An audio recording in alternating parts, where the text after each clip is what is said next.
Rhinoceros Party of Canada was a political party that was started in 1963 by Jacques Ferrand.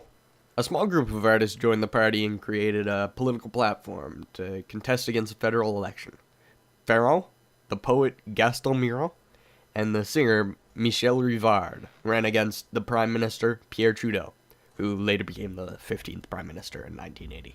The group said that they were spiritual descendants of Caçarecos? I have no idea how to pronounce that, but it's a Brazilian rhino who was elected as a member of the city council in Sao Paulo's city council.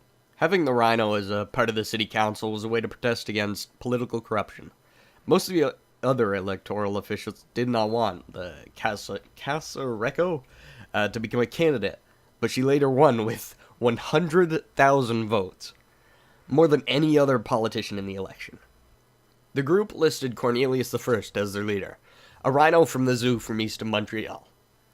The party said that a rhinoceros was an appropriate symbol, considering politicians are thick-skinned, slow-moving, dim-witted, but can move fast as hell when in danger, and have large, hairy horns growing out of the middle of their faces, as described by Evan Kane in 2006.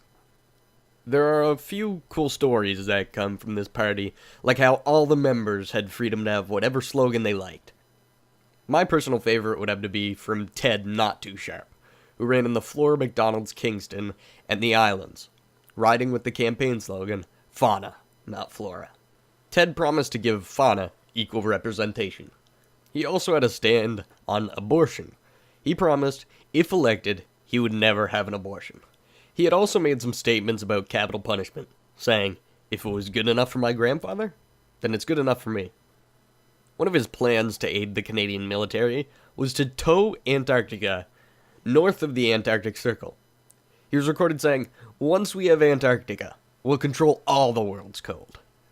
If another Cold War starts, we'll be unbeatable. Time for an advertiser break. Wow, this product is the best one out there. I've been using it for months, and it hasn't failed me yet. To receive this product with a discount code, go to www. In the 1988 election, the Rhino Party ran with a candidate named John Turner, in the same riding as the Liberal leader, John Turner. John Turner of the Rhino Party received 760 votes. During the time of his election, a safe-sex activist named Penny Hoar distributed condoms in Toronto while running under the slogan, politicians screw you. Protect yourself. The Rhino Party had some great plans for Canada. During their 1979 campaign, they pledged that the Queen of Canada would be seated in Buckingham, Quebec. As well as, rather than awarding money when someone won the lottery, they'd be appointed to the Canadian Senate. They also pledged to bring Great Britain home and turn it into Canada's 11th province. On the energy side of things, they said that they would build one nuclear power plant per household, and it would include monthly distributions of lead underwear. Another thing that they were going to do would be burn all standing barns down to provide energy and heat, under the slogan, Burn a Barn for Britain. Whenever it came to gender-related things, this is what they had to say. Alimony payments would go directly to the federal government, and they would have the responsibility of withholding those payments. Another thing they pledged would be that men would be allowed to work as prostitutes and wet nurses, which if you don't know what a wet nurse is, basically it's a nurse that's allowed to breastfeed the children that they're caring for. They inevitably failed in the 1979 campaign, but continued in 1984. They pledged the same thing as before with a few additions. The Rhino Party would eliminate small businesses and replace them with very small businesses, having less than one employee. They also plan on putting a roof over the Olympic Stadium, using only a $25 million handkerchief. Some of their stray pledges were pretty great too. The first one is repealing the law of gravity. The second will be providing higher education by building taller schools.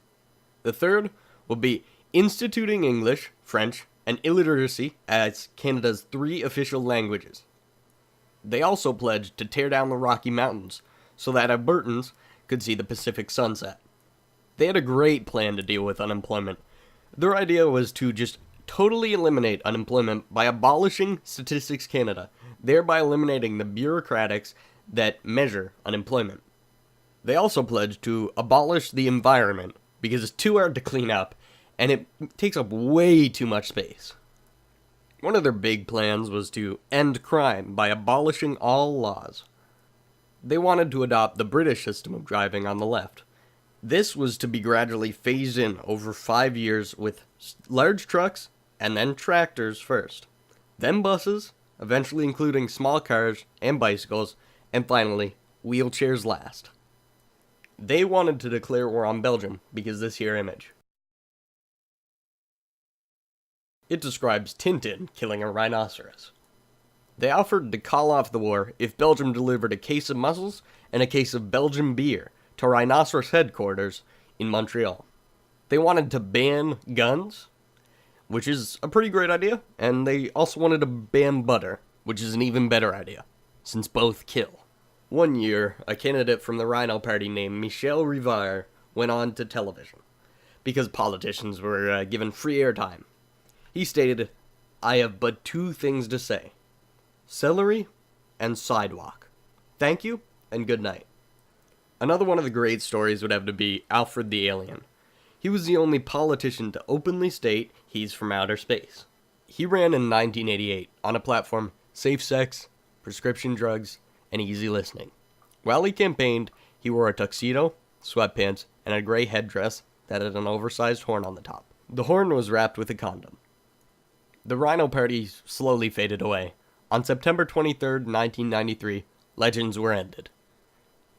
Canada's chief electoral officer refused to accept the Rhinoceros Party and ordered the removal from the Registry of Canadian Political Parties. In the current days, we have a new Rhino Party, as well as a Parti Citron, or Lemon Party in English. I hope you guys enjoyed this educational video by Canadian Caleb. Be sure to like and subscribe. Oh yeah, and I forgot, I've got a couple more things to say. Celery and sidewalk. Practice safe sex. Good night, everybody.